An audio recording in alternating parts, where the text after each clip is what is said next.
નમસ્કાર મિત્રો, સ્વાગત છે આપ સૌનું આપણી પોતાની ચેનલ ધરતીસ કિચનમાં। આજે આપણે બનાવીશું એકદમ સ્વાદિષ્ટ અને મસાલેદાર ભરેલા શિમલા મરચાંની રેસીપી।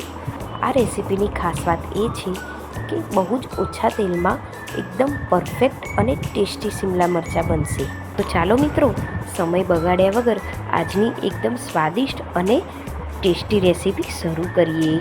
અને હા, વિડીયો અંત સુધી જરૂર જોજો, કારણ કે છેલ્લે હું તમને એક નાની એવી ટિપ્સ આપીશ જેનાથી તમારા ભરેલા શિમલા મરચાંનો સ્વાદ એકદમ લાજવાબ બની જશે। તો રેસીપીને ચાલુ કરીએ। સૌપ્રથમ આપણે શિમલા મરચાં લઈશું, એને બરાબર ધોઈને સાફ કરી લઈશું। શિમલા મરચાં ધોયા પછી એમાંથી બધું જ પાણી બરાબર લૂછી લેવાનું છે કપડાની મદદથી। પછી જ આપણે એમાં મસાલો ભરીશું। હવે વારો આવે છે આ રેસીપીના ટેસ્ટી મસાલાનો। સૌથી પહેલાં લઈશું આપણે 2 કાળા મરી, 1 સુગંધિત લવિંગ અને અડધી ચમચી હિંગ ઉમેરીશું। હવે તેમાં ઉમેરીશું આપણે લાલ મરચું પાવડર, હળદર પાવડર, ધાણા જીરું પાવડર અને સ્વાદ પ્રમાણે મીઠું। હવે આ રેસીપીની જાન આપણે થોડી જાડી અને તીખી સેવ ઉમેરીશું। આ બધા જ મસાલા એકસાથે જ્યારે ભેગા થશે ને ત્યારે તમને એટલી સરસ સુગંધ આવશે ને કે તમને ખબર પડી જશે કે આજે રસોડામાં કંઈક અલગ બની રહ્યું છે। સાથે થોડા તલ ઉમેરી દઈશું। જાડી સેવ અને તલને આપણે આ મસાલામાં એડ કરીશું અને શિમલા મરચાંમાં ભરીશું તો તમને મજા જ પડાવી દેશે। હવે મસાલાને મિક્સર જારમાં ક્રશ કરી દઈશું અને અડધા લીંબુનો રસ આપણે અંદર એડ કરી દઈશું। તમારી ઈચ્છા હોય તો તમે આની અંદર ચાટ મસાલો પણ ઉમેરી શકો છો। હવે મિત્રો, શિમલા મરચાંનો નીચેનો દાંડો કાઢ્યા વગર વચ્ચેથી આપણે એને કટ કરીશું। આમ કરવાથી શિમલા મરચાંનો આકાર પણ જળવાઈ રહેશે અને મસાલો ભરવો પણ સરળ રહેશે। સાથે જ રાંધતી વખતે મસાલો બહાર પણ નહીં નીકળે અને દરેક બાઈટમાં સ્વાદ ભરપૂર મળશે। હવે મિત્રો, તૈયાર કરેલા મસાલાને ધીમે ધીમે એક શિમલા મરચાંમાં ભરી દઈશું। ઉતાવળ કરવાની જરૂર નથી, કારણ કે જેટલો અંદર સુધી તમે મસાલો ભરશો એટલો તમને દરેક કોળિયામાંથી ભરપૂર માત્રામાં સ્વાદ મળશે।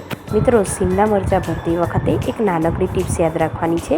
મસાલો કડક રીતે દબાવીને મરચાંમાં ભરવાનો નથી, હળવેથી જ મસાલાને ભરવાનો છે, જેથી રાંધતી વખતે શિમલા મરચાં ફાટી ના જાય અને મસાલો અંદરથી સરસ રીતે ચડી જાય। મિત્રો, આ નાની ટિપ્સ યાદ રાખીને તમે શિમલા મરચાંની રેસીપી બનાવશો તો તમારી રેસીપી એકદમ પરફેક્ટ બનશે। હવે આપણા બધા જ શિમલા મરચાં સરસ રીતે ભરાઈ ગયા છે। હવે તેને એક નાની કઢાઈમાં મૂકીશું અને ધીમા તાપે સરસ રીતે શેકીશું। તેના માટે આપણે કઢાઈમાં બહુ વધારે તેલ નહીં લઈએ, ફક્ત થોડું જ તેલ લઈશું। હવે તેલ બરાબર ગરમ થાય એટલે તેમાં ઉમેરીશું રાઈ અને જીરું। રાઈ અને જીરું સરસ રીતે તડતડવા લાગે એટલે સમજી જજો કે આપણો તડકો તૈયાર છે। એમાં 1 બાય 1 આપણે શિમલા મરચાં એડ કરીશું।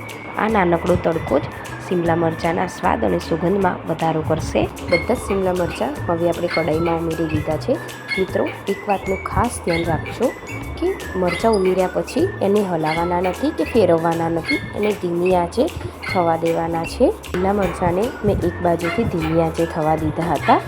હવે આપણે હળવા હાથથી શિમલા મરચાંને ધીમે ધીમે હલાવીશું। જુઓ છો તમે, બરાબર શેકાઈ ગયા છે। મિત્રો, આપણે એને ખૂબ જ હળવા હાથથી ધીમે ધીમે ફેરવીશું, જેથી અંદર ભરેલો મસાલો બહાર નીકળી ના જાય।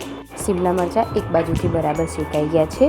હવે આપણે એને સોફ્ટ કૂક કરવા માટે એમાં થોડું પાણી ઉમેરીશું। પાણી બહુ વધારે ઉમેરવાનું નથી, ફક્ત એટલું જ ઉમેરવાનું છે કે શિમલા મરચાં સરસ રીતે ધીમી આંચે કૂક થઈ જાય। પાણી ઉમેર્યા પછી મરચાંને થોડા ઉપર નીચે હલાવી દઈશું। મરચાંમાં આપણે થોડું પાણી ઉમેર્યું છે એટલે આપણે કઢાઈને ઢાંકણથી ઢાંકીને ધીમી આંચે શિમલા મરચાંને થવા દઈશું। મિત્રો, આપણે શિમલા મરચાં બનાવવામાં ઉતાવળ કરવાની જરૂર નથી। જેટલા ધીમી આંચે તમે થવા દેશો એટલા જ સરસ સ્વાદિષ્ટ બનશે। ઓછા તેલમાં પણ આપણે કેટલા સ્વાદિષ્ટ મસાલેદાર શિમલા મરચાં બનાવી રહ્યા છીએ। મિત્રો, હવે આપણા ભરેલા શિમલા મરચાં બનીને તૈયાર છે। આપણે કોથમીરથી એને ગાર્નિશ કરીશું। તમે જોઈ શકો છો એનો કલર અને એનું ટેક્સચર એકદમ કમ્પ્લીટ આવ્યું છે અને એમાં મસાલો પણ એકદમ કમ્પ્લીટ ભરાયેલો છે। હવે આને પરાઠા, રોટલી કે ભાખરી સાથે સર્વ કરો અને પરિવાર સાથે આનો મોજ માણો। જો તમને મારી આ રેસીપી પસંદ આવી હોય તો વિડીયોને લાઇક, શેર અને કમેન્ટ કરવાનું ભૂલતા નહીં। Thank you for watching my video.